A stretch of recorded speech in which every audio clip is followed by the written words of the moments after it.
Hello friends, welcome to my channel. ఇవాళ మన recipe వచ్చి బెండకాయ టమాటో కర్రీ. బెండకాయతో అందరూ చేసే విధంగా బెండకాయ వేపుడు పులుసు కాకుండా నా స్టైల్లో బెండకాయ టమాటో కర్రీ చేశారంటే ఇంట్లో పిల్లల నుంచి పెద్దవాళ్ళ దాకా అందరూ తింటారు. అంత టేస్టీగా ఉంటుంది. మరి ఆలస్యం చేయకుండా బెండకాయ టమాటో కర్రీ ఎలా చేయాలో చూసేద్దామా? స్టవ్ ఆన్ చేసి దాని మీద ఒక కళాయి పెట్టుకొని 2 టేబుల్ స్పూన్ ఆయిల్ వేయండి. ఆయిల్ కొంచెం హీట్ ఎక్కిన తర్వాత 1 టేబుల్ స్పూన్ జీలకర్ర, 1 టేబుల్ స్పూన్ ఆవాలు, 1 టేబుల్ స్పూన్ శనగపప్పు వేయండి. తాలింపును ఫ్రై చేయండి.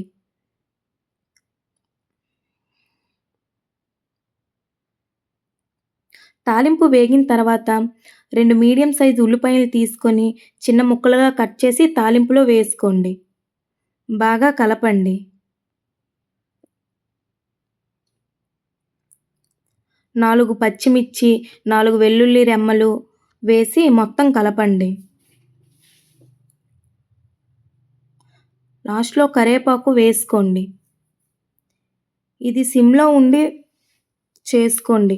ఉల్లిపాయలు బ్రౌన్ కలర్ వచ్చేంత వరకు బాగా వేయించుకోండి.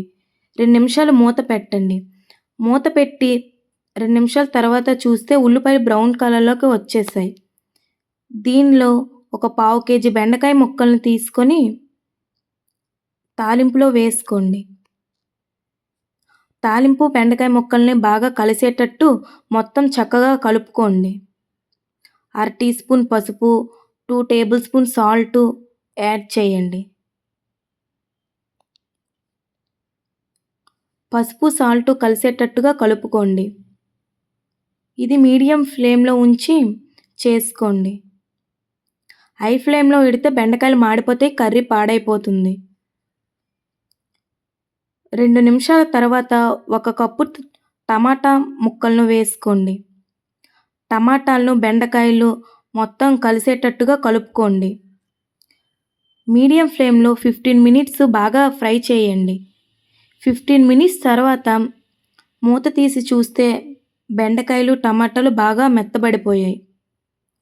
అంతేనండి, చాలా సింపుల్. దీన్ని రైస్‌లో గానీ, చపాతీతో గానీ బాగా తినొచ్చు.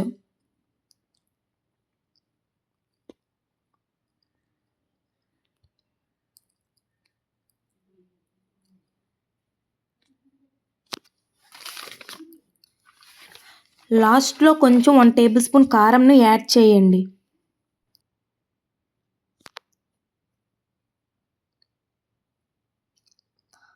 అంతేనండి, ఎంతో రుచికరమైన బెండకాయ టమాటో కర్రీ రెడీ.